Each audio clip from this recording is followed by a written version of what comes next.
masih dalam topik penanaman modal asing ya. Kalau sekarang Anda mungkin bisa bertanya, nah apa untungnya kalau asing masuk Indo? Biasanya kan modalnya di lock, keuntungan juga di lock. Ada asumsi seperti itu. Apa untungnya bagi asing untuk masuk ke Indonesia kalau modalnya atau keuntungannya baru bisa ditarik 10 tahun lagi? Nah, ternyata tidak.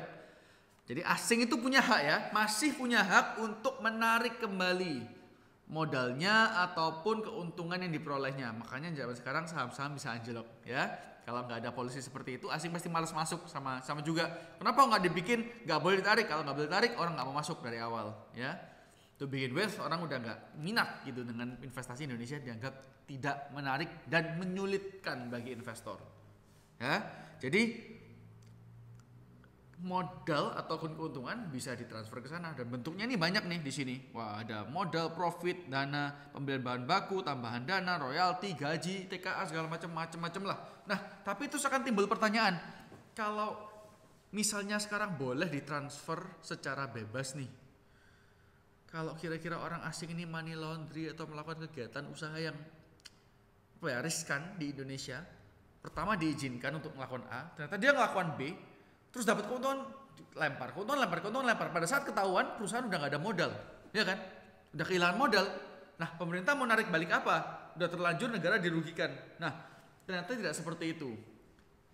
Pengembalian dana kembali ke negara asalnya itu juga memiliki beberapa prasyarat.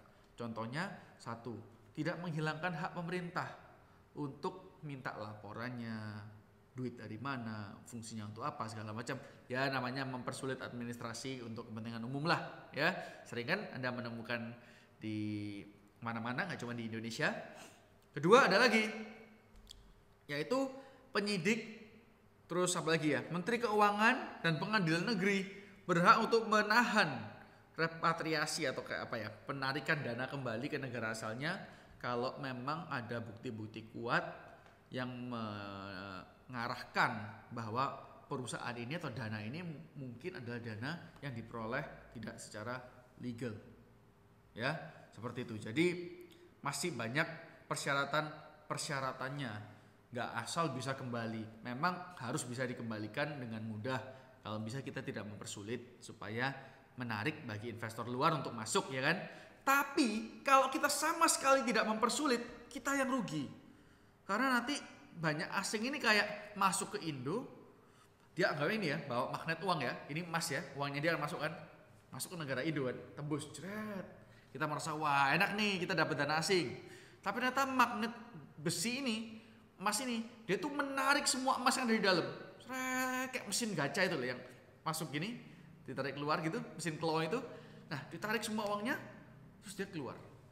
Nah, kalau gampang untuk keluar masuk Indonesia itu sama kayak kita mengizinkan kapal-kapal asing masuk Indonesia untuk nyolong ikan-ikan kita. Ya, bawa ikan, bawa cacing, masuk bawa cacing, keluar bawa ikan. Jadi memang administrasi yang sedikit ribet itu sebenarnya jangan terlalu di shun over ya, kayak dia apa? Dipandang remeh, dipandang kok mencekno banget gitu ya, bahasa Surabayanya kok rasanya nggak enak-enak ipol gitu.